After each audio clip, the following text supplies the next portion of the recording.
बंदी छोड़ सतगुरु रामपाल जी परमेश्वर जी की जय हो। संतों की महिमा अपरम पार, पूर्ण ब्रह्म मिले करतार। संतों की महिमा अपरम पार, पूर्ण ब्रह्म मिले करतार। संतों की महिमा अपरंपार। संतों, ये परमात्मा ही संतों का रूप धारण करके, जैसे आज से पहले घीसा जी, दादू जी, नानक जी, गरीबदास जी, मलुकदास जी, ये सारी भूमिकाएं स्वयं गुरुदेव भगवान ने, कबीर देव ने, सतगुरु रामपाल जी परमात्मा ने की हैं।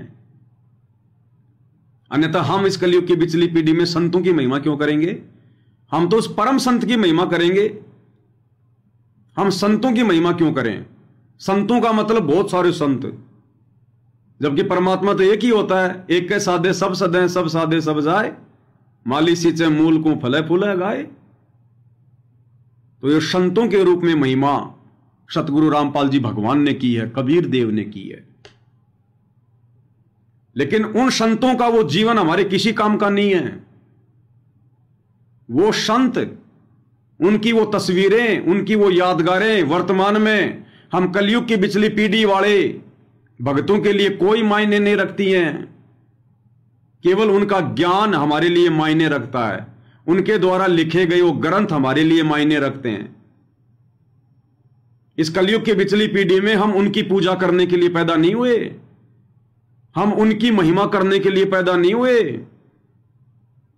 हम महिमा वर्तमान में अपने गुरुदेव की करेंगे, पूजा अपने गुरुदेव की करेंगे। आज से पहले जितने भी संतों के रूप में परमात्मा आए, उनके प्रकट दिवस, उनके बोध दिवस, उनके निर्वाण दिवस हमारे किसी काम के नहीं है। हम नहीं मनाते, ना मनाएंगे। केवल एक दिवस के अलावा, सतगुरु प्रकट दिवस के अलावा, ये हमने ध्यान रखना है भाइयों और बहनों। ये आश्रम वाले जो गरीबदास जी का बोध दिवस मनाते हैं, कबीर जी का जो है वो प्रकट दिवस मनाते हैं, ये तो वैश्या भक्ति हो रही है। वैश्या भक्ति, व्यभिचारणी भक्ति। परमात्मा तो अव्यभिचारणी भक्ति से मिलेगा। हमने एकमात्र अपने गुरुदेव का 8 सितंबर को सतगुरु प्रकट दिवस मनाना है और किसी का नहीं। बाकी उन संतों के रूप में जो गुरुदेव ने भूमिका की, जैसे 650 साल पहले सतगुरु रामपाल जी परमात्मा अपने वैदिक नाम से आए, कबीर देव नाम से आए। 300 साल पहले आदरणीय गरीबदास जी के नाम से आए। हमें उन नामों से कोई मतलब नहीं है। हमें उनकी यादगारों से, उनकी पूजा से कोई मतलब नहीं है। उनके प्रकट दिवस से, उनके बोध दिवस से कोई लेना देना नहीं है। उन्होंने जो ज्ञान दिया उस समय, हमने उस ज्ञान को आधार बनाकर वर्तमान में एकमात्र जो पूजा है केवल अपने गुरु की करनी है। प्रेजेंट गुरु के अलावा, वक्त गुरु के अलावा कलयुग की पिछली पीढ़ी वाले भगत के लिए और कोई भी पूजनीय नहीं है। बाकी आदरणीय है लेकिन पूजनीय नहीं है। तो यहां पर जो संतों की महिमा अपरंपार, यानी परमेश्वर की खुद की महिमा, और पूर्ण ब्रह्म मिले करतार, यानी पूर्ण परमात्मा स्वयं ही आकर उन संतों को मिलते हैं, अपना ही डबल रोल करते हैं। जैसे गरीबदास जी के रूप में खुद का डबल रोल, नानक जी के रूप में खुद का डबल रोल। आज मारे आए संत सुजान, तन मन धन वारूंगी प्राण। आज मारे आए संत सुजान, तन मन धन वारूंगी प्राण। जब गुरुदेव भगवान घर घर पाठ करने जाया करते थे 3-3 दिन का, ये उन आत्माओं ने लूट लूटी है भाइयों और बहनों। उनका सौभाग्य था, लेकिन उस समय वो समझ नहीं पाए गुरुदेव भगवान को, केवल मानुष ही मान रहे थे। अन्यथा गुरुदेव खुद गए उनके घरों पर, गांव गांव गए परमात्मा। तो कहते हैं आज मार आए संत सुजान, तन मन धन वारूंगी प्राण। ऐसे संतों के चरणों में, अपने गुरुदेव के चरणों में तो तन धन मन सब कुछ वार देना चाहिए। चरण कमल रज डारो शीस, मानो आप मिले जगदीश।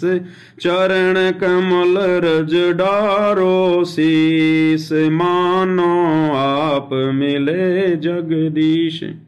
कि ऐसे परम संत के चरणों में, उनके चरण कमल में मैं अपना शीस वार दूं, नौछावर कर दूं, जैसे मुझे तो जगदीश ही मिल गए, परमात्मा ही मिल गए। वो आत्माएं तो नहीं समझ सकी, लेकिन भाई और बहनों, आप और हमारे पास अभी समय, सौभाग्य है। आने वाले समय में गुरुदेव भगवान ना जाने किस किस के घर पे जाएंगे, क्या क्या दया करेंगे परमात्मा। ये सारी सृष्टि का मालिक है भाई और बहनों। हमारे मन में यदि कोई बात आ गई, परमात्मा उसको अवश्य पूरी करेगा। धारी मोरे संत की मोह से मिटे ना अंश, और भला बुरा बाचे नहीं, यही हमारा वंश। बस हमने रहना परमात्मा की मर्यादा में पड़ेगा। परमात्मा घर घर में जाके दर्शन दे देगा, घर घर में। आज जो भाई बहन बेड लगा रहे हैं ना, कोई ये सोचे कि भाई हजारों भाई बहनों ने बेड लगा लिए, परमात्मा जो है वो किस किस के घर पे जाएंगे। अरे 650 साल पहले भगवान कहां कहां प्रकट होके, एक ही समय में हजारों जगह प्रकट होके सत्संग कर दिया करते थे। तो आज हमें पता चल गया ना उसकी समर्थता का। अब हम उसको जादूगर नहीं कहेंगे, अब हम उसको बाजीगर नहीं कहेंगे। आज यदि वो सतगुरु रामपाल जी भगवान घर घर में प्रकट होकर लीला यदि करे, तो हमारे लिए तो परमात्मा रहेंगे। हाँ, यदि ये तत्व ज्ञान ना दिया होता, और फिर ये परमात्मा इस कलयुग की पिछली पीढ़ी में, साइंस के जमाने में, अगर घर घर में अगर ये प्रकट होते, लीला करते, तो हम उनको जादूगर मान लेते। लेकिन अब नहीं मानेंगे। इसलिए भगवान ने पहले हमें तत्व ज्ञान से परिचित कराया, और अब ना जाने परमात्मा किसके बेड पर जाकर कहां विराजमान हो जाएंगे, किसको अपना जो है वो दर्श दिखा देंगे। तो फिर तुरंत चरणों में तन मन धन सब वारूंगी प्राण, मानो आज मिले जगदीश। तो ये ना सोचना कि परमात्मा कहां कहां जाएंगे, ये भी हमारी कमजोरी हो जाएगी। ये अनंत कोटि कलाओं का स्वामी है। इस ब्रह्मांड में जितनी भी आत्माएं हैं, सबके पास में 1-1 करोड़ रूप बना के खड़ा हो सकता है। एक एक की तो छोड़ो। या फिर हमें कभी जब गुरुदेव के चरणों में जाने का मौका मिले, जहां भी आएंगे परमात्मा। कल वो भविष्यवाणी पढ़ रहे थे ना, फ्लोरेंस की, नास्ट्रेडमस की। तो वो क्या कह रही थी कि मैं उस दिव्य महापुरुष के दर्शन किसी जलाशय के नजदीक कर रही हूं। ये भी संकेत है भाई और बहनों, जलाशय के नजदीक, चारों तरफ पानी पानी है। वो वहां देख रही है सतगुरु रामपाल जी भगवान को 1555 साल पहले, वो नास्ट्रेडमस। और वो तो परमात्मा ने जो जगन्नाथ के मंदिर का जो किया है ना जिक्र, वो समुद्र के किनारे ही है। हो सकता है परमात्मा वहीं दया करेंगे। आगे का समय परमात्मा वहीं करेंगे अपना व्यतीत। ये धनाना फनाना, ये तो काल के अड्डे बन गए। इनमें तो मर्यादा टूटी है भक्तों की जब से ये बने हैं। कितने तो भगत मर गए वहां पर सेवा करते करते, ट्रैक्टर के नीचे दब के। और पाखंड, स्टेडियम वहीं ठोक दिया, हॉस्पिटल वहीं ठोकी जा रही है। दुनिया भर का आडंबर, पाखंड, राजनेता उसमें घुसेड़ दिए। मर्यादा किसी की है नहीं। भक्तों के साथ में मार पिटाई। इधर नहीं आने वाले भगवान है। तो वो जो कह रही है ना कि मैं उस दिव्य महापुरुष के दर्शन अपने ध्यान अवस्था में किसी जलाशय के नजदीक कर रही हूं, उसके चारों तरफ जलाशय ही जलाशय है। तो परमेश्वर ने संकेत तो किया ही हुआ है ना कि विद्वान कथा कोई कह रहा हो, ना पाखंड पूजा ना कोई आडंबर, विद्वान कथा कोई कह रहा हो, और गीता जी का पाठ चले, वो सहज स्वभाव से रह रहा हो। जगन्नाथ एक मंदिर, इंद्र दमन एक मंदिर बनवा दे, तो हो सकता है परमपिता परमेश्वर रजा करेंगे। आने वाला जो समय होगा, गुरुदेव अपना लीला में समय हो सकता है वहीं व्यतीत करेंगे, जगन्नाथ के मंदिर में। जगन्नाथ कौन है? श्री कृष्ण जी थोड़ी है जगन्नाथ है। तो कहते हैं चरण कमल रज डारो शीस, मानो आप मिले जगदीश। जब भी हम अपने गुरुदेव भगवान के चरण कमल में अपना शीस नवाएं, कहीं भी, आज उनकी गैर हाजिरी में भी हमने कोई मानुष मान के थोड़ी करना है सेवा भाव, पूजा भाव। परमेश्वर मानकर साक्षात जगदीश धरती पर आया हुआ है। चाहे हम उनसे साक्षात मिले, या उनकी गैर हाजिरी में जो हमने घर घर में उनके आसन लगा दिए, परमेश्वर की आरती कर रहे हैं, भोग लगा रहे हैं, उनकी चरण सेवा कर रहे हैं, तो जगदीश मानकर चरण कमल रज डारो शीश, मानो आप मिले जगदीश। संतों की महिमा कही न जाए, 68 तीर्थ चरणों पाए। संतों की महिमा कही न जाए, 68 तीर्थ चरणों पाए। कि संतों की महिमा का क्या बखान करें, सतगुरु रामपाल जी भगवान की इस पूर्ण संत की महिमा का क्या बखान करें, अपरंपार है। इनके चरणों में ही 68 तीर्थों का फल है। अरे 68 तो छोड़ो, अगर 68 करोड़ भी हो तो उनका फल भी सतगुरु रामपाल जी भगवान के चरणों में है, घर बैठे बैठे। ऐसा सौभाग्य दिया परमात्मा ने हमें, तब हमारे पाप कटेंगे। इसलिए भगवान कलयुग की पिछली पीढ़ी में स्वयं आता है सतगुरु रूप में। अरे हम सतलोक से भेजी गई किसी आत्मा के चरण धोएंगे क्या? वो तो हमारी जैसी आत्मा है, जैसे हम आत्मा वो आत्मा, वो जीव हम जीव। तो जीव दूसरे जीव के चरण धोएगा क्या? क्या भगवान एक जीव से दूसरे जीव को दंडित करवाएगा क्या? ये तो काल करवा रहा है अपने नकली संत भेज भेज के, अपने ये अवतार भेज भेज के हमारे को नीचे गिरा रहा है। वो भक्ति मार्ग में व्यभिचारणी हमारे को जो है वो बना रहा है। तो परमात्मा स्वयं आते हैं सतलोक से चलकर, संत की भूमिका करते हैं, तब हम उनके चरण धोएंगे। नहीं तो सतलोक में जाके मालूम पड़ेगा फिर, क्योंकि हम जाएंगे तो सतलोक से आई हुई वो आत्मा जो गुरु बन के बैठी हुई है, जिसके हमने चरण धोए, अपना गुरु बनाया, वो भी तो सतलोक जाएगी। फिर वहां जाकर हम लोग फिर क्या कहेंगे? फिर वहां समानता कैसे हुई? फिर वहां भी वो हमारा गुरु रहेगा और हम उनके शिष्य रहेंगे। तो गुरु तो सबका एक ही है, परमात्मा तो एक ही है। तो परमात्मा स्वयं आते हैं गुरु रूप में, संत रूप में। तो कहते हैं जब वो कबीर भगवान गुरु रूप में, संत रूप में, तत्वदर्शी संत के रूप में धरती पर प्रकट होते हैं, तो कहते हैं उनके चरणों में 68 तीर्थों का फल है। और कहीं धक्के नहीं खाने चाहिए, तीर्थों पर, व्रतों पर, धामों पर धक्के नहीं खाने चाहिए। संतों की महिमा अपरम पार, पूर्ण ब्रह्म मिले करतार। संतों की महिमा अपरम पार, पूर्ण ब्रह्म मिले करतार। कि संत रूप में आए हुए परमपिता की महिमा परम्पार है। समझो पूर्ण परमात्मा ही आ गए, करतार आ गए। संतों की महिमा अगम अगाध, नारद से उधरे प्रहलाद। संतों की महिमा अगम अगाध, नारद से उधरे प्रहलाद। अब यहां संत रूप में कबीर भगवान की महिमा हो रही है। हम यहां नारद जी की महिमा करने के लिए थोड़ी आए हैं। हम क्यों नारद जी की महिमा करेंगे? नारद को तो खुद महिमा करनी चाहिए सतगुरु रामपाल जी भगवान की। तो नारद के रूप में भगत प्रहलाद को कौन मिले?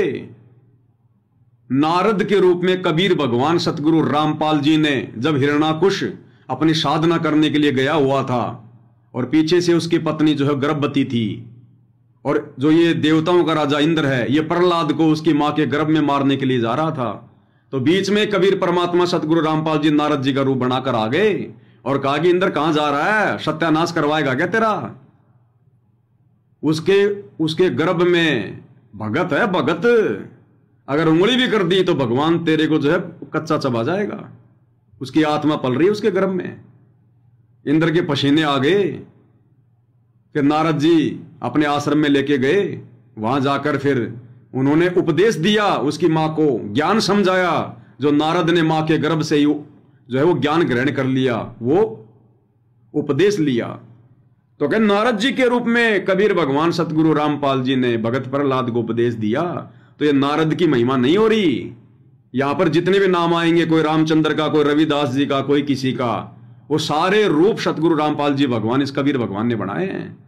हम अपने गुरु की महिमा करने के लिए बैठे हैं, नारद की या रामचंद्र की महिमा के लिए नहीं बैठे। संतों की महिमा अगम अगाध, नारद से उधरे प्रहलाद। संतों की महिमा अगम अगाध, नारद से उधरे प्रहलाद। गुरु भेटे नारद निर्वाण, अमरापुरी पर रचे विमान। गुरु भेटे नारद निर्वाण, अमरापुरी पर रचे विमान। धुरु के लिए अमरापुरी किसने रची हुई है? कबीर परमेश्वर सतगुरु रामपाल जी ने, इसी 21 ब्रह्मांड में सूक्ष्म रूप में। उसको पता भी नहीं है। जैसे प्रहलाद के लिए परमात्मा ने प्रहलाद का लोक रच दिया, प्रहलादपुरी। धुरु के लिए परमात्मा ने धुरुपुरी जो है वो रच दी। मालिक ने अलग से राज्य दे रखा इन आत्माओं को, इनकी भक्ति के प्रतिफल में, इनके तप के प्रतिफल में, इनके विश्वास के प्रतिफल में। अलग से काल को भी नहीं पता, जैसे मिनी सतलोक का नहीं पता काल को इसी किस ब्रह्मांड में, ऐसे ये प्रहलाद के लोक का और ये जो है मतलब ध्रुव के लोक का, अमरापुरी का नहीं पता। और ये अकेले थोड़े रहते हैं वहां पर, पूरे नगर बसा रखे परमात्मा ने, कई कई योजन में पूरी जनता रहती है। ये वहां के राजा हैं, प्रहलादपुरी का राजा भगत प्रहलाद, ध्रुवपुरी का राजा ध्रुव, और बाकी जनता दुनिया भर की। जैसे हम लोग रह रहे हैं अपने भारत में, यहां एक है यहाँ का प्रधानमंत्री, बाकी सब यहाँ की प्रजा, मंत्री संतरी सब हैं। ऐसे ही पूरा लोक रच रखा परमात्मा ने उस आत्मा के लिए। संतों की महिमा अपरम पार, पूर्ण ब्रह्म मिले करतार। संतों की महिमा अपरम पार, पूर्ण ब्रह्म मिले। संतों की महिमा अगम अगाध, बूढ़ंत राखे गज गिरहा। संतों की महिमा अगम अगाध, बूढ़ंत राखे गज गिरहा। संतों की महिमा अगम अगाध, समुद्र की तरह अथाह है, अगाध है, कोई वारन पार नहीं है।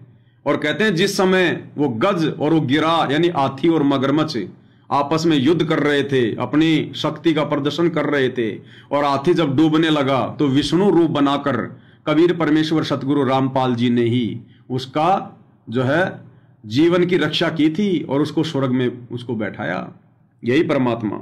संतों के महिमा निश्चल थीर, द्रौपद सुता के बढ़ गए चीर। संतों की महिमा निश्चल थीर, द्रौपद सुता के बढ़ गए चीर। अब समझ में आ रहा होगा। अब ये दुनिया तो सोचेगी कि द्रौपदी का चीर तो श्री कृष्ण जी ने बढ़ाया था, जबकि बढ़ाया किसने? कबीर भगवान सतगुरु रामपाल जी ने। तो महिमा उनकी है। भले परमात्मा ने उस समय किसी को भी दे दिया अवसर, लेकिन करने वाले वही थे। करे करावे साइया, मन में लहर उठा, दादू सिरदर जीव के आप बगल हो जा। तो राजा द्रुपद की बेटी द्रौपदी, उसका चीर किसने बढ़ाया? इसी कबीर परमेश्वर ने, सतगुरु रामपाल जी भगवान ने। संतों की महिमा अपरम पार, पूर्ण ब्रह्म मिले करतार। संतों की महिमा अपरम पार, पूर्ण ब्रह्म मिले करतार। संतों की महिमा अधिक सुमेर, भिलनी के खाए झूठे बेर। संतों की महिमा अधिक सुमेर, भिलनी के खाए झूठे बेर। अब बताओ, भिलनी के झूठे बेर दशरथ पुत्र श्री रामचंद्र जी ने नहीं खाए। राजा का बेटा था। जब लक्ष्मण नाक चढ़ा रहा था तो सोचो वो रामचंद्र झूठे बेर खा लेगा क्या? भाई, जिनमें दया नाम की चीज नहीं।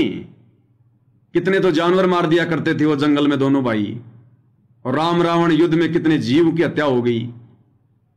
और वो एक बिलनी जो एक भगत थी बेचारी, उसके भावों की वो कदर करेगा क्या? जो खुद एक भगत नहीं था। रामचंद्र जी खुद ही भगत नहीं थे। भगत कभी शिकार करता है क्या? भगत के भी जो है वो लड़ाई करेगा क्या? तो भगतों की भावना की वो कहां से करेंगे वो कदर? तो मतंग ऋषि जो बिलनी का गुरु था, उसने कह दिया था कि रामचंद्र जी आएंगे। अब कौन सा राम आएगा? वो आदि राम। तब बिलनी ने इंतजार किया हजारों वर्षों तक, एक टक,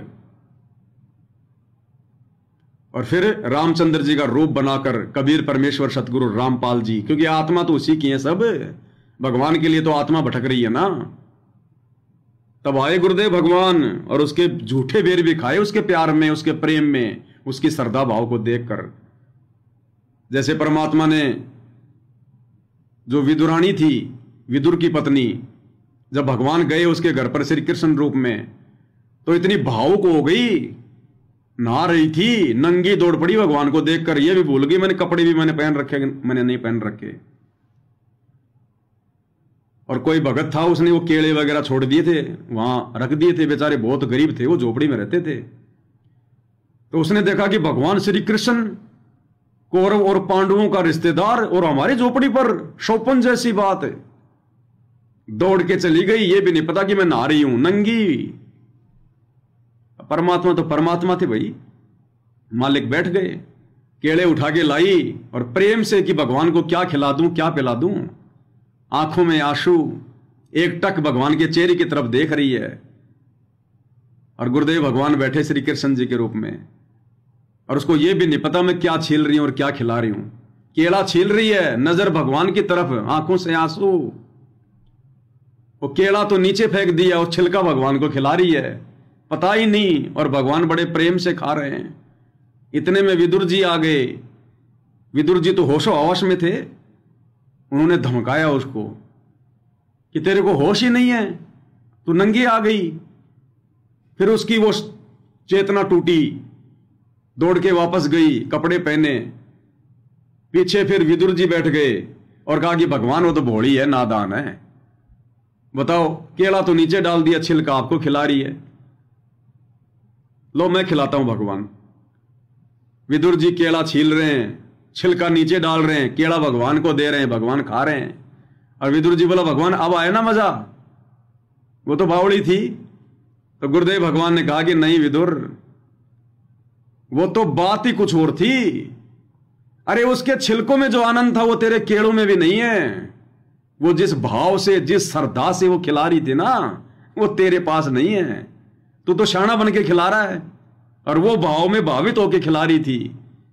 और कहते हैं साधु भूखा भाव का, ये केले काले का भूखा नहीं है साधु। साधु किसी के भोजन का भूखा नहीं, धन का भूखा नहीं है। तो श्रद्धा का बहुत बड़ा महत्व है। परमात्मा करे भक्ति करे बिन भाव रे, सो कोणे का जाए। बिना भाव के यदि हम भक्ति कर रहे हैं, भोग लगा रहे हैं, आरती कर रहे हैं, कहते हैं हमारी भक्ति नहीं बनेगी वो दो कोडी की। परमात्मा भाव का भूखा है।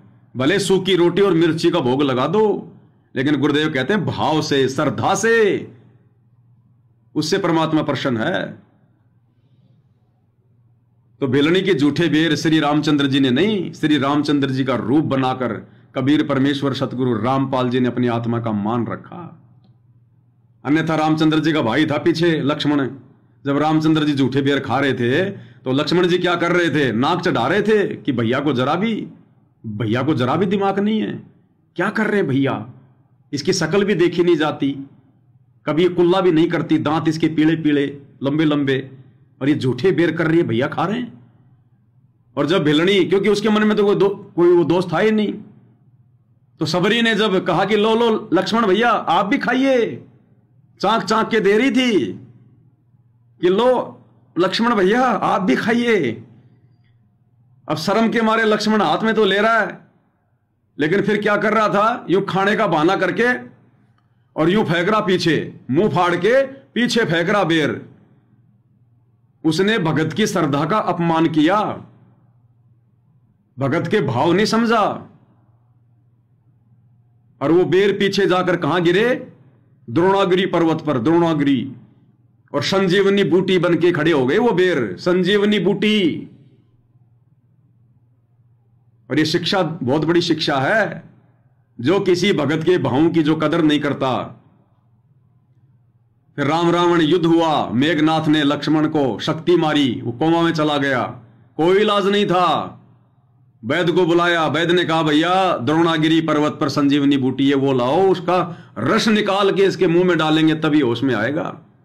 किसी को नहीं पता था क्या बात हो गई, क्या है, कुछ नहीं। हनुमान जी गए। अब आइए, तो हमने कबीर सागर में सब पढ़ लिया भाई और बहनों, हनुमान जी की कहां बस की बात थी द्रोणागिरी पहाड़ को उठा के लाना। परमात्मा सतगुरु रामपाल जी ने सारे खेल किए, उनको शक्ति दी सूक्ष्म रूप में।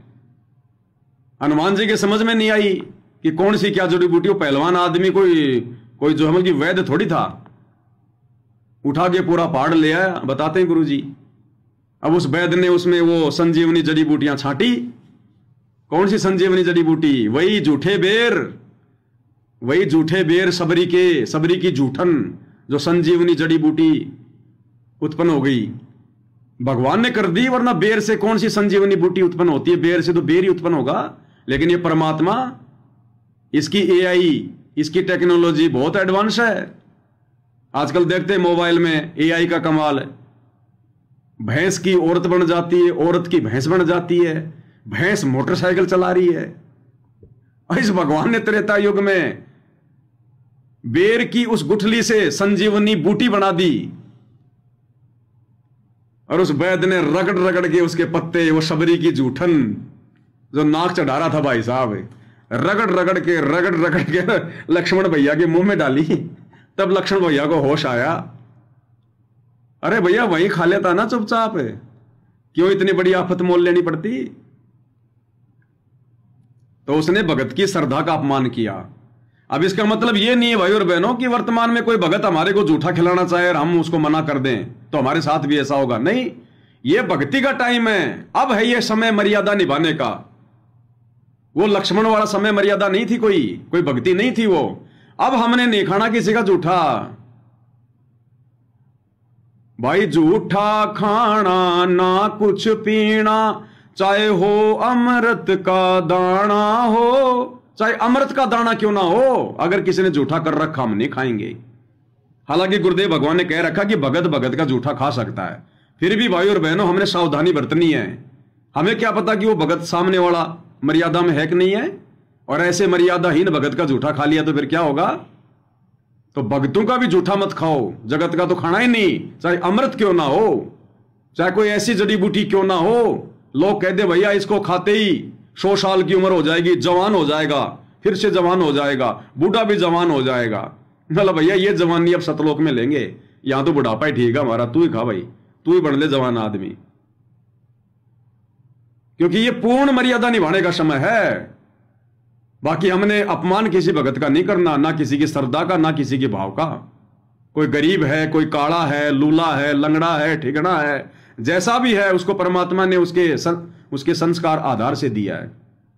कोई मीन मेक नहीं देखनी हमने। कोई भगत वो कैसे खाना खा रहा है, कोई उसके लड्डू बना बना के खा रहा है, जैसे बिहार साइड में दाल चावल को रगड़ रगड़ के लड्डू बना बना के खाते हैं, खाएंगे, पीढ़ियों से खाते आ रहे हैं, हमें क्या दिक्कत है। अगला खा रहा है ना, तुम तुम्हारे हिसाब से खाओ। कोई चम्मच से खाता है, कोई हाथ से खाता है, कोई हाथ से खा के फिर उंगलियां चाटता है, मुंह में ले लेके चाटेगा अगला।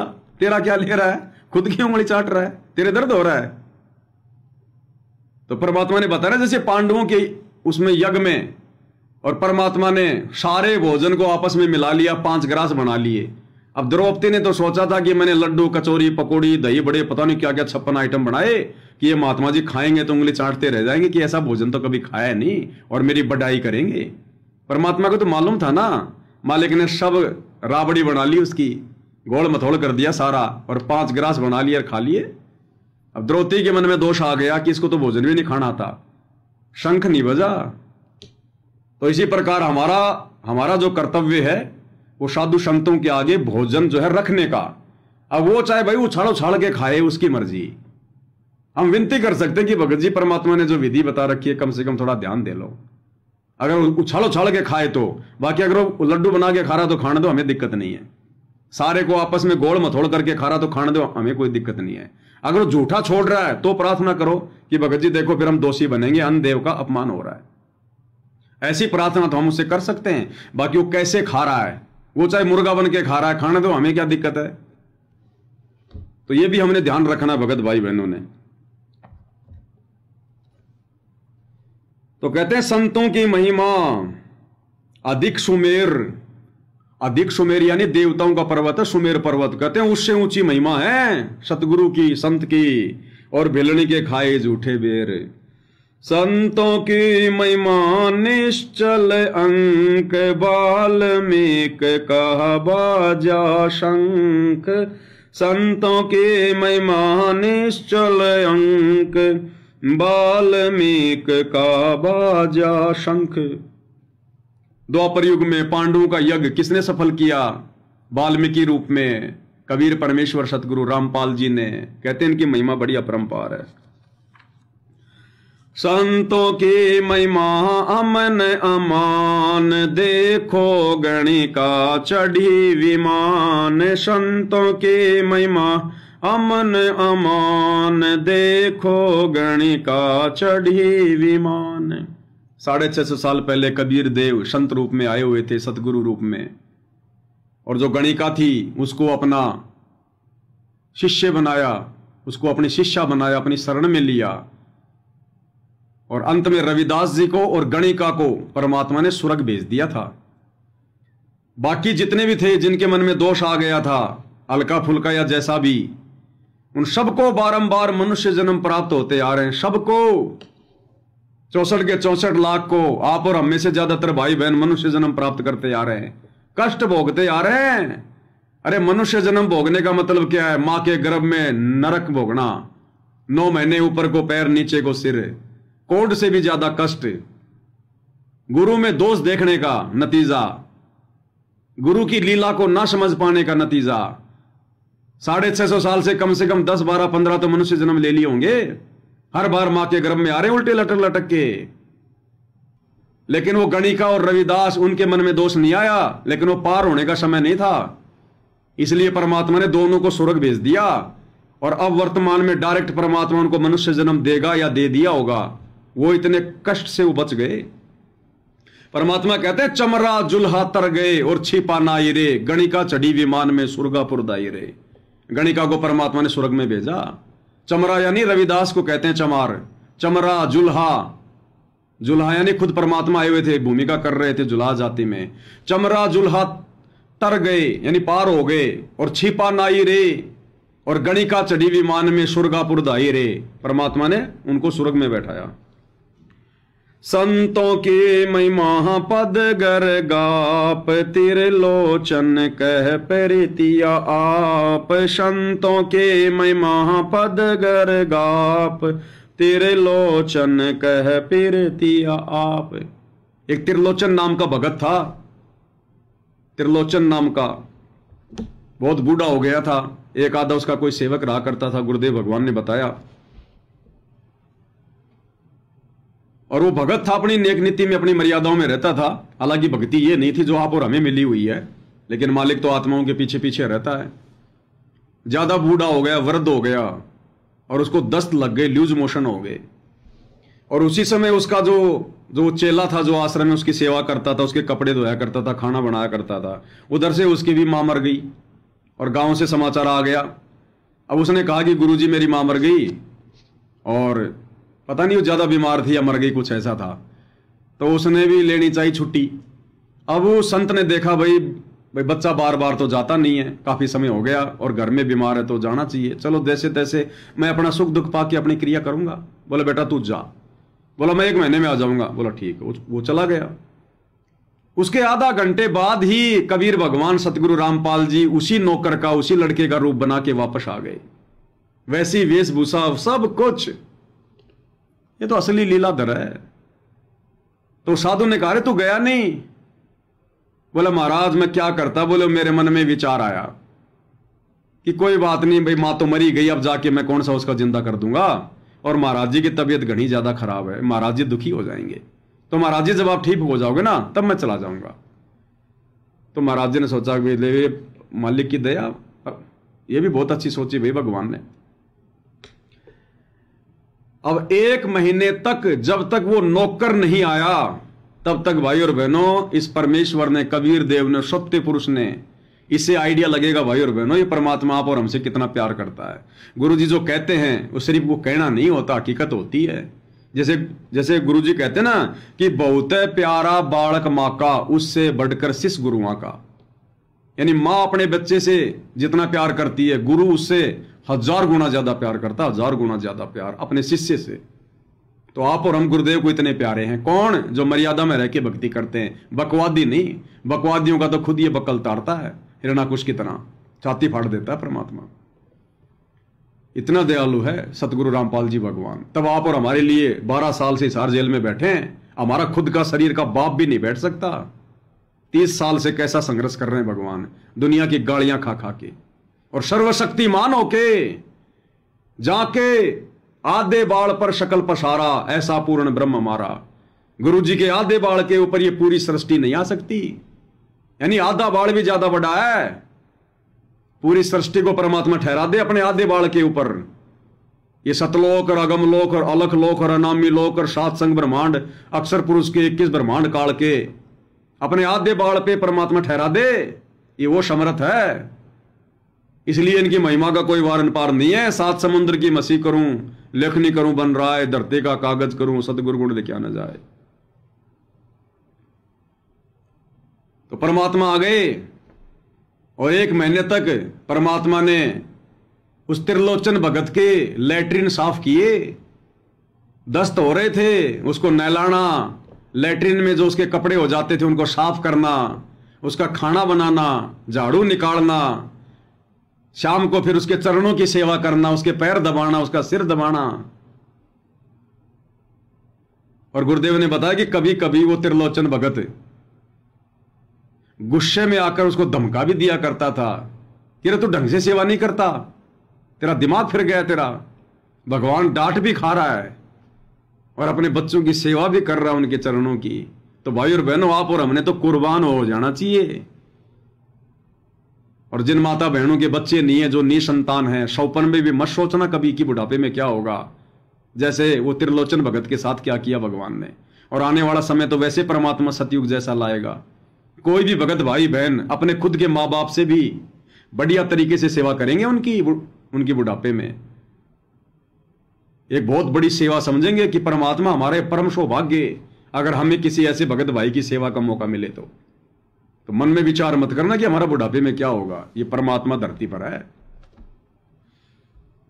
हो सकता है वो त्रिलोचन भगत की कथा अगर मिल जाए तो मालिक के मुकम्मल से सुन लेंगे।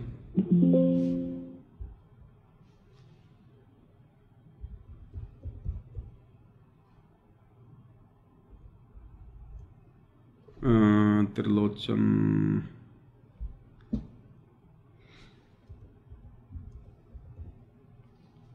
हाँ आ गई भाई और बहनों। विशेष संदेश में जिक्र किया गुरुदेव ने, विशेष संदेश में। और एक खुलासा और किया फिर गुरुदेव ने इसी विशेष संदेश में। वो त्रिलोचन भगत का जो सेवक था ना, वो तो बिना पैसे के सेवा करता था। और इन शतलोक आश्रमों में गुरुजी ने कहा कि ये तो सैलरी ले रहे, सैलरी।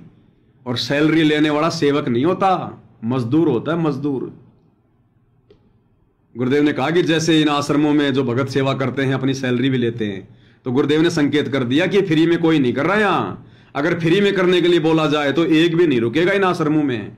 कोई 15,000, कोई 20,000 और फुल खर्चा, रहना खाना फ्री, राजनीतिक रैलियों में जाना फ्री, परशुराम की जयंती मनाना फ्री। और क्या कह रहे भगवान, उस त्रिलोचन की कथा जो है वो सुना रहे हैं। जैसे एक त्रिलोचन नाम का भगत था, चला गया। जैसे एक त्रिलोचन नाम का भगत था, उसका जो सेवादार था वो घर चला गया। उसी दिन शाम को भगत पर दस्त लग गई। वो चलने लगा तो पर दस्त लग गई। वो कहने लगा गुरुदेव मैं नहीं जाता हूँ, आपको तकलीफ ज्यादा होगी। गुरु जी बोले भाई जा, कई दिन हो गए तेरे घर जाए, हो जाएगा ठीक, छोटे मोटे दस्त हो जाते। वो तो चला गया और वो त्रिलोचन भक्त ज्यादा कष्ट हो गया। उठा भी नहीं जा, टट्टी भी वहीं आस पास करने लग गया। परमात्मा उसी टाइम आ गया उस भगत का रूप बना के, उसकी टट्टी ठाव है, उसके कपड़े धोए। 1 महीना में सेवक आया, 1 महीना जाता वहां उसकी सेवा करते रहे। वो भगत आया,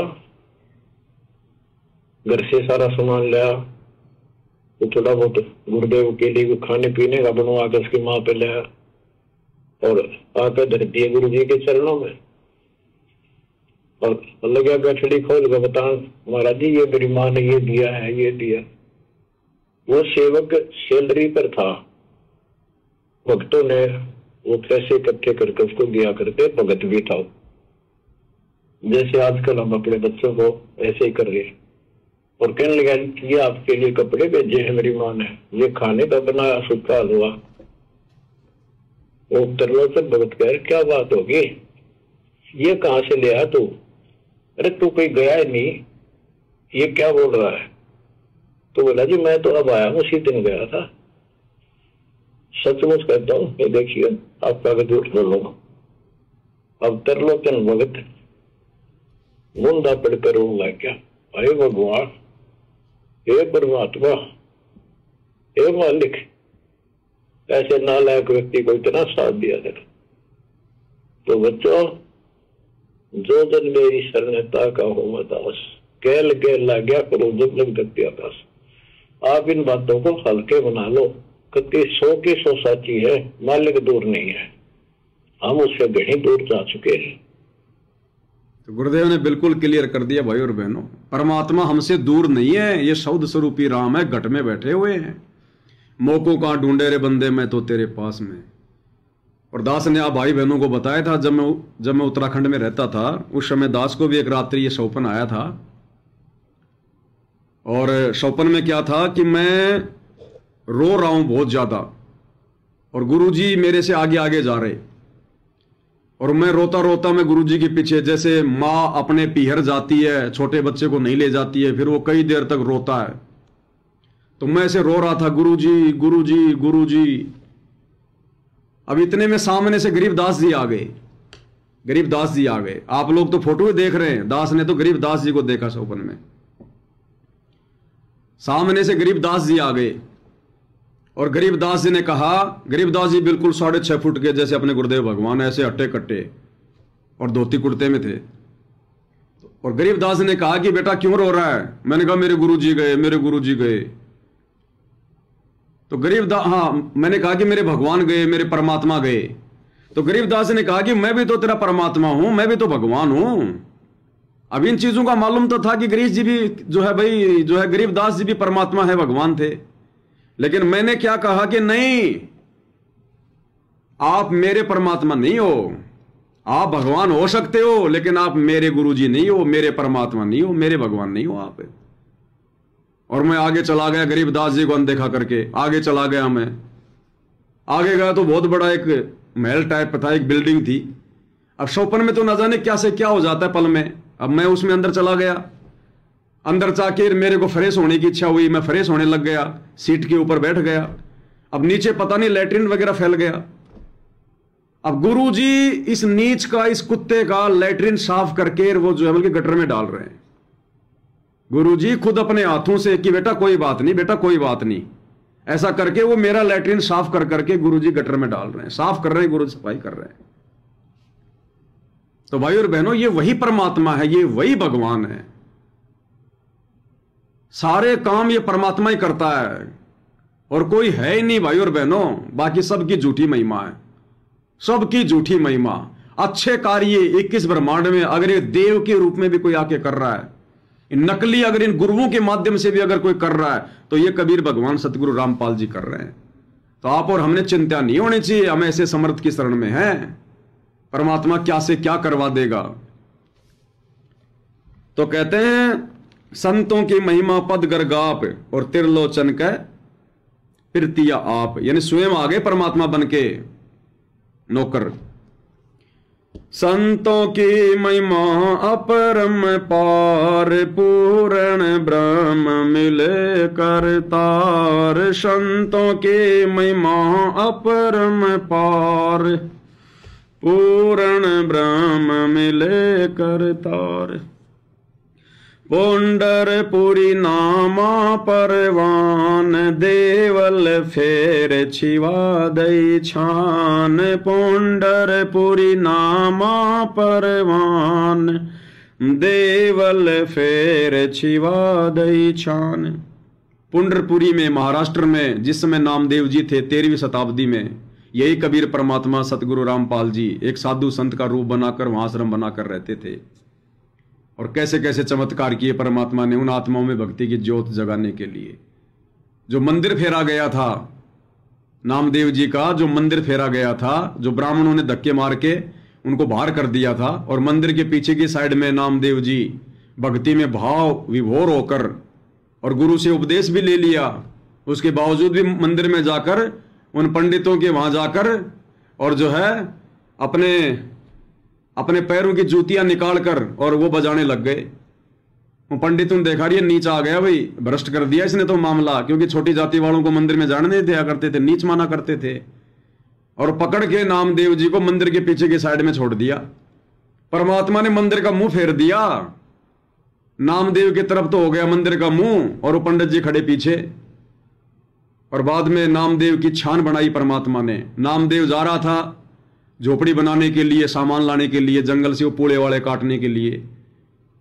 बीच में कोई सत्संग हो रहा था, उसने सोचा चलो भाई सत्संग सुन लेता हूं, बैठ गया। समय पता नहीं कब गुजर गया, शाम हो गई, वापस आ गया अपने घर पर। माँ से बोला माँ मैं आज ला नहीं पाया पूले, और सत्संग में बैठ गया था, कल जाऊंगा। बोला भाई ठीक है। दूसरे दिन फिर ऐसा ही हो गया, बीच में परमात्मा सत्संग कर रहे थे, नामदेव जी जाके बैठ गए, भाव विभोर हो गए, पता ही नहीं चला। फिर उन्होंने जल्दबाजी में क्या किया कि भाई थोड़े बहुत तो पूले लेके चल। तो जल्दबाजी में पूले काटने लगा तो उसके पैर में लग गई, लंगड़ाता आ रहा है। उसकी मां ने कहा अरे बेटा क्या हुआ, चोट कैसे लग गई? बोले मां मैं झोपड़ी के लिए पूले काट रहा था, संटे जो ये नदी वगैरह में उगते हैं ना, जंगल वगैरह में, जो पहले झोपड़ी बनाया करते थे उनकी। बोला मेरे पैर में लग गई, मैं तो मां आज भी नहीं ला पाया, और झोपड़ी तो आज भी नहीं बनेगी। तो उसकी मां ने कहा अरे तू क्या बोल रहा है बेटा, पूरा दिन हो गया तेरे को झोपड़ी बनाते हुए, और देख झोपड़ी बना के उसके बाद तो गया था तू। अब नामदेव जी ने देखा वहां तो नई झोपड़ी बनी हुई, यानी वो बैठा सत्संग में और गुरुदेव भगवान पूले पाले काट के और झोपड़ी झापड़ी बना के नामदेव जी के रूप में और पूरा सेट कर गए। तो ऐसे भगवान अपने भक्तों का विश्वास बढ़वाता है। संतों की महिमा अपरम पार, पूर्ण ब्रह्म मिले करतार, पुंडरपुरी नामा परमान, देवल फेर छिवा दई छान, काशीपुरी कबीर कमाल, गबी बालद आई रसाल, काशीपुरी कबीर कमाल, गबी बालद आई रसाल। काशी में परमात्मा के नाम की झूठी चिट्ठियां डाल दी उनको बदनाम करने के लिए, काशी छुड़वाने के लिए, और कैसे परमात्मा ने सतलोक से बना बनाया भोजन लाकर वहां पर रंग ला दिए, ये वो कथा है। दिया भंडारा जन रे दास, कनक जनेऊ पद प्रकाश, दिया भंडारा जन रे दास, कनक जनेऊ पद प्रकाश। रविदास जी के रूप में परमात्मा ने चमत्कार किया, 700 ब्राह्मणों के जनेऊ तुड़वाए, चमत्कार दिखाकर, सोने का जनेऊ दिखाकर अपने शरीर में। खेल सारे परमात्माएं खेलते थे। रविदास जी के रूप में परमात्मा बैठे हैं, जूते चप्पल बना रहे हैं। एक लीला परमात्मा ने की, लंबी कहानी है। एक पंडित जी जो है वो गंगा जी नहाने जा रहा था। रविदास जी कहा कि रविदास जी तुम भी चलो गंगा जी नहाने। तो रविदास जी ने कहा कि देव मैं तो जा नहीं सकता, एक काम करना मेरी कोडी ले जा। कोडी, पहले कोडी होती थी, आना कोडी ऐसे, जिसकी बहुत ही थोड़ी जो है वो कीमत हुआ करती थी, 1 पैसा 2 पैसा ऐसे। तो रविदास जी ने कहा कि मेरी ये कोडी ले जा और ये गंगा माई को दे देना, मैं तो आ नहीं सकता भाई। और गंगा माई से हाथ जोड़ के प्रार्थना करना कि ये भगत रविदास ने भेजी है। अब उस समय रविदास जी के रूप में कबीर भगवान वहां पर सारा खेल खेल रहे थे। अब रविदास जी भी वहीं बैठे, मान लो रविदास जी भी बैठे अपना जूता चप्पल बना रहे हैं और लीला वहां परमात्मा न्यारी खेल रहे हैं, रविदास का रूप बनाकर उसी जगह बैठकर। ना रविदास जी को सामने वो पंडित जो है वो दिखाई दे रहा। ये खेल ऐसे खेलता है परमात्मा सूक्ष्म रूप में। तो पंडित जी ने वो ले ली कोडी और सोचा कि इस चमार की कोडी गंगा जी लेगी क्या, मूर्ख बना रहा। चला गया, नहाया धोया, स्नान किया, सोचा रहा उसकी रविदास जी की कोडी वो दे दूं। तो जैसा कहा था वैसा ही कहा, तुरंत गंगा जी प्रकट हो गई। गंगा जी, अब गंगा जी कहां से प्रकट होने वाली थी, कबीर भगवान बन गए गंगा जी और गंगा जी हो गई प्रकट। अब पंडित जी के तो पसीने आ गए और उसी समय वो कोडी तो ले ली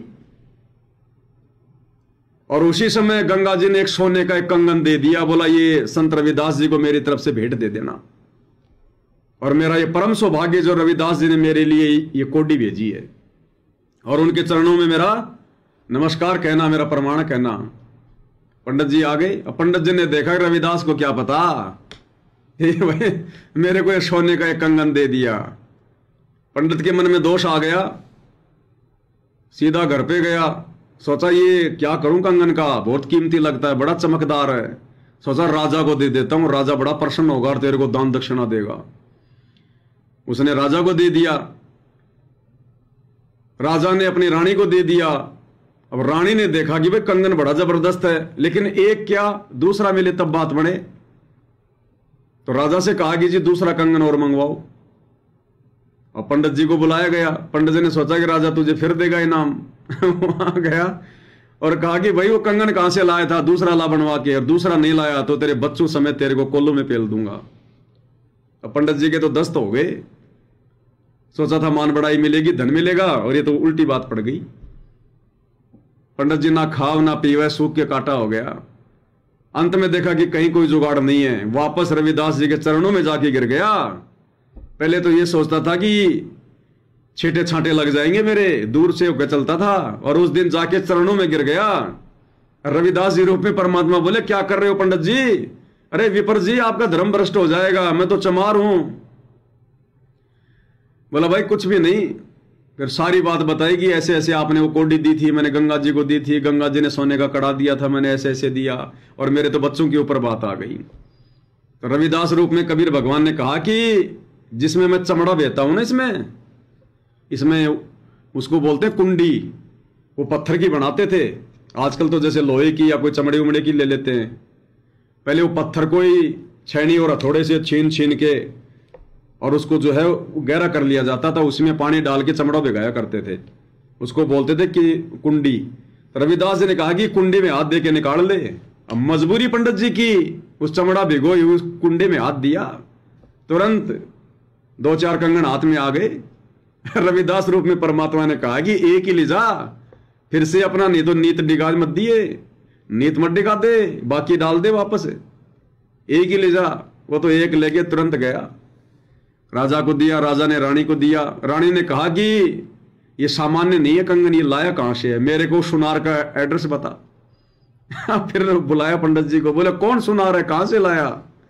अब पंडित जी फिर बेचारा बावड़ा हो गया कि अब मैं ये कह दूंगा कि मैं तो चमार से लेके आया था, तो भाई मेरे को तो फांसी की सजा होगी सीधी सीधी। अब जैसे तैसे उसने साची बात बता दी सारी कि महाराज जी चाहे छोड़ो चाहे मारो, ऐसी ऐसी बात है। तो रानी इस बात को समझ गई कि ऐसे संत के तो दर्शन करने चाहिए। रानी आ गई, रविदास जी को अपना गुरु बना लिया। अब एक समय रानी ने अपने घर पर भंडारा रखा, तो अपने गुरु जी को तो बुलाना था, तो रविदास जी को इनवाइट किया। अब रविदास जी के रूप में कबीर भगवान, वहां और भी जो पंडित लोग थे आए हुए थे, सारे सब भोजन कर रहे थे। रविदास जी को ऊंचा आसन दिया हुआ था, क्योंकि अपने गुरु जी को तो ऊंचा आसन दिया जाता है। तो पंडितों ने कहा कि पंडितों ने हड़ताल कर दी कि जब तक ये नीच, ये रविदास, ये चमार जाति वाला, हम पंडित और ये ऊपर आसन पर, इसको नीचे बैठाओ, इसकी जगह तो हमारे चप्पल जो है हमारे चप्पल जूतों में होनी चाहिए। अब रानी ने कहा कि नहीं नहीं, ये मेरे गुरु जी और यहीं बैठेंगे, पंडित जी आप चाहे जाओ या रहो।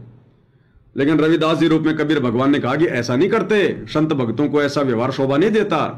ये पंडित जी सही तो कह रहे हैं, मैं ही अपनी औकात भूल गया था, ये पंडित और मैं नीच जाति का आदमी, मुझे तो वहीं बैठना चाहिए था। कहा कि पंडित जी मैं अपनी औकात भूल गया था। यानी भगवान ने कितनी आधी नहीं दिखाई, और जाकर उनकी चप्पलों में बैठ गए परमात्मा, और पंडित जी आपस में फिर बैठकर खाना खाने लगे। और ऐसा चमत्कार किया भगवान ने, प्रत्येक उस पंडित के साथ में बैठकर खाना खा रहे हैं, 700 रूप बना लिए, और जिस पंडित के साथ बैठ के खाना खा रहे हैं उस पंडित को दिखाई नहीं दे रहे, दूसरे को दिखाई दे रहे। ऐसे 700 रविदास एक दूसरे को दिखाई दे रहे हैं, और वो हंस रहे कि देख तेरे साथ में चमार खाना खा रहा, तेरे साथ में रविदास खाना खा रहा। और जब उनको मालूम चला कि ये तो तुम सबके साथ में खा रहा है, फिर रविदास जी ने खड़ा होकर, कबीर परमात्मा ने रविदास जी के रूप में, और उनको वो तत्व ज्ञान समझा कि नालायको, ये आडमास का शरीर है, ये ब्राह्मणों का भी वही, चमार का भी वही, तुम किसको समझ रहे हो? तुम शरीर को देख रहे हो क्या? शरीर से तो सारे चमार हैं, सबके शरीर पे चमड़ा है। इंसान अपने कर्मों से ब्राह्मण और जो है नीच कहलाता है। ज्ञान दिया, समझाया, 700 ब्राह्मणों ने रविदास रूप में कबीर भगवान से उपदेश लिया, और कहते अपने जनेऊ तोड़ तोड़ के डाल दिए, वो धागे जो लटका रखे थे सूत के, कहते 1.25 मन सूत इकट्ठा हुआ था। 1.25 मन, 1.25 मन कितना होता है? 60 किलो, 60 किलो। और फिर रविदास जी ने सोने का जनेऊ दिखाया कि देखो तुम ये नकली ये जनेऊ लेके घूम रहे हो। उन्होंने दिखाया अपनी सिद्धि शक्ति से सोने का, सब नतमस्तक हो गए। तो कहते हैं ये वाला चमत्कार भी संत रूप में कबीर भगवान ने किया। दिया भंडारा जन रैदास, कनक जनेऊ पद प्रकाश। दिया भंडारा जन रैदास, कनक जनेऊ पद प्रकाश। संतों की महिमा कही न जाए, पीपा कूद पड़े दरियाए। संतों की महिमा कही न जाए, पीपा कूद पड़े दरियाए। अब पीपा और सीता, पीपा राजस्थान के नागौर का राजा था ठाकुर, उसकी पत्नी सीता, दोनों ने पंडित रामानंद जी से उपदेश ले लिया था, भक्ति कर रहे थे और विश्वास इतना हो गया फिर उनको भगवान के ऊपर। एक समय रामानंद जी कहीं सत्संग करने गए थे, पीपा और सीता दोनों आश्रम में थे। उन्होंने सोचा कि चलो भाई 2-4 दिन में गुरुजी आएंगे, तब तक कहते हैं यहाँ पर पास में ही जो है द्वारिका माई है, द्वारिकापुरी, और कहते हैं वहां पर बाल गोपाल श्री कृष्ण जी है, वहां पर द्वारिका है, चलो देख के आते हैं। दोनों चले गए। वहां कोई भेड़ बकरियां कोई चरा रहा था, भैंस वगैरह कोई पाली था। उससे पूछा रे भाई समुद्र के किनारे जाकर कि भाई यहाँ पर जो है द्वारिका बताते कहां पर है, हमने भगवान के दर्शन करने हैं। वो पाड़ी थोड़ा सा ऐसा ही था, उसने कहा कि ये समुद्र में कूद मरो। अब उन्होंने इतना भी विचार नहीं किया, दोनों ने छलांग लगा दी। अब परमात्मा फिर खेल खेलता अपनी आत्माओं के लिए सारा सब कुछ। परमात्मा ने फिर नीचे द्वारिका रच दी, जो द्वारिका नष्ट हो चुकी है। गुरुदेव भगवान सतगुरु रामपाल जी ने, कबीर भगवान ने द्वारिका रच दी, बाल गोपाल रच दिए, नगर रच दिया, हाथी घोड़े सेना, और श्री कृष्ण रूप में आ गए, खुद अपनी रानियों के साथ बैठे हैं। और 7 दिन तक पीपा और सीता वहां रहे। 7वें दिन जब वो कहने लगे जी हमारे गुरु जी आने वाले, अब हम जाएंगे, हमें आज्ञा दो, तो चलते समय कबीर भगवान सतगुरु रामपाल जी ने, जो कि श्री कृष्ण रूप में थे, अपनी एक मुद्रिका निकाल के दी, उंगली से अंगूठी कि ये ले जाओ। और 7वें दिन वापस उसी समुद्र से बाहर निकले वो दोनों। और उसी समय वो पाड़ी भी वही, वो खेतों में काम करने वाले भी वही, जो बाद में उस भैंस चराने वाले को धमका रहे थे कि रे भैया समुद्र में क्यों कूद गए, इनको क्या दुख था। उसने कहा कि मैंने इनको ऐसे ऐसे बोल दिया तो ये तो कूद गए। तो वो खेत वाले बोले रे तूने तो बहुत बड़ा पाप कर दिया, कहां ले जाएगा इस पाप को, तूने भक्तों के साथ में जो है वो मजाक कर दिया। अब जिस समय वो समुद्र से बाहर आए दोनों, वो खेत वाले भी वही थे, पाड़ी भी वही था, सब दौड़ दौड़ के आए, हे महाराज जी आप तो मर गए थे, आप तो डूब गए थे। तो पीपा जी बोले भाई मरते डूबते वो हैं जो भक्ति नहीं करते, हम तो भगवान से मिलके आए थे। देखो 7 दिन रहे और भगवान ने अपनी अंगूठी दी है। कहते हैं आज भी वो अंगूठी वृंदावन में रखी हुई है। कौन सा मंदिर है वो, जगदीश्वर कौन सा मंदिर है वहां का, आज भी उस मंदिर में रखी हुई है वो अंगूठी। और आने वाले समय में वही अंगूठी सतगुरु रामपाल जी भगवान को पहनाई जाएगी, क्योंकि उन्होंने निकाल के दी थी श्री कृष्ण रूप में। वो परमात्मा की उंगली पे जो है वो सुशोभित होगी अब आने वाले समय में। तो कहते हैं वो खेल भी सारा का सारा इस कबीर भगवान सतगुरु रामपाल जी ने किया द्वारिका रचने का, अपनी आत्माओं के विश्वास को बनाए रखने के लिए। कहे कबीर सुनो भाई साधो मैं तो हूं विश्वास में। उन्होंने विश्वास कर लिया, लेकिन आज आप और हमने ऐसी नादानी नहीं करनी, क्योंकि आज भाई और बहनों कलयुग की बिचली पीढ़ी का समय है। हमने हर प्रकार से दिलो दिमाग खोल के चलना पड़ेगा, अंधविश्वास करके नहीं चलना हमने। वो तो कोई समय था, परमात्मा ने उदाहरण पेश करने थे कि जो भगवान पे जो इस कदर जो विश्वास कर लेता, अपनी मौत की भी जो परवाह नहीं करता, उसको भी परमात्मा फिर नहीं मरने देता। उस पानी के अंदर जो आदमी रह नहीं सकता, जी नहीं सकता, उस पानी में 7 दिन तक रहे हो भगवान के साथ में। संतों की महिमा कही न जाए, पीपा कूद पड़े दरियाए। अब पीपा और सीता की तरह हमने विश्वास करना है गुरु जी के वचन पर, गुरु जी की मर्यादाओं पर, इस भक्ति पर। उन्होंने तो विश्वास किया वैसे वाला, डूब के मरने वाला, हमने वो नहीं करना। हमने क्यों डूब के मरना है, हमने क्यों ऐसी गलती करनी है? इसलिए हमने विश्वास करना है अपने गुरुदेव की भक्ति पर, मर्यादाओं पर, अपने गुरुदेव पर, अंधविश्वास। ये समुद्र में नहीं कि लो जी मैं मारता हूं छलांग, मेरे गुरुजी मुझे बचा लेंगे, नहीं बचाएंगे। अगर मुसीबत कोई ऐसी आ गई कि आपको धोखे से आपको किसी ने समुद्र में फेंक दिया, कोई नदी में फेंक दिया, आपको किसी कुएं में फेंक दिया, तो ये भगवान नहीं मरने देगा, नहीं डूबने देगा, लंबे हाथ करके निकाल लेगा परमात्मा, सौ छल छिद्र कर देगा। जैसे प्रहलाद भगत को पहाड़ से नीचे गिराया गया, नीचे परमात्मा ने फूलों की सेज बिछा दी, भगत को चोट भी नहीं आई। दामोदर सेठ का पानी का जहाज तूफान में डूबने वाला था, परमात्मा ने बचा लिया। इसलिए गुरुदेव कहते हैं, कहे कबीर शरण गए मेरी और रक्षा जल थल की। जल में भी रक्षा करूंगा, आकाश में भी तेरी रक्षा करूंगा, थल पे भी तेरी रक्षा करूंगा। तो हमने ऐसे हर किसी के वो कहने से नहीं कि तू कहता ना मेरे गुरुजी भगवान है, मार दे कि इस कुएं में छलांग, तेरा गुरुजी भगवान होगा तो तुझे बचा लेगा। तो उन मूर्खों के कहने से हमने कुएं में छलांग नहीं मारनी, समुद्र में छलांग नहीं मारनी। हाँ, यदि ऐसा कोई समय आ गया, अगर किसी ने हमारे साथ में धोखा कर दिया और यदि कोई हमारे को समुद्र में फेंक रहा है, फिर ये भगवान अपने हाथ करके खड़े हो जाएगा, यूं फूल भी नहीं आने देगा, चोट भी। दास गरीब संतन को सेव 84 मिट गई सुख देव। दास गरीब संतन को सेव 84 मिट गई सुख देव। आदरणीय गरीबदास जी कह रहे हैं कि भक्तों, पूर्ण संत की सेवा करो, पूर्ण संत की पूजा करो। जैसे सुखदेव ऋषि की 84 मिट दी, ऐसे ही तुम्हारी भी 84 मिटेगा। अब सुखदेव की भाई परमानेंट 84 नहीं मिटी, सुखदेव की तो थोड़े समय के लिए 84 मिटी है, उसने तो फिर से 84 में जाना है।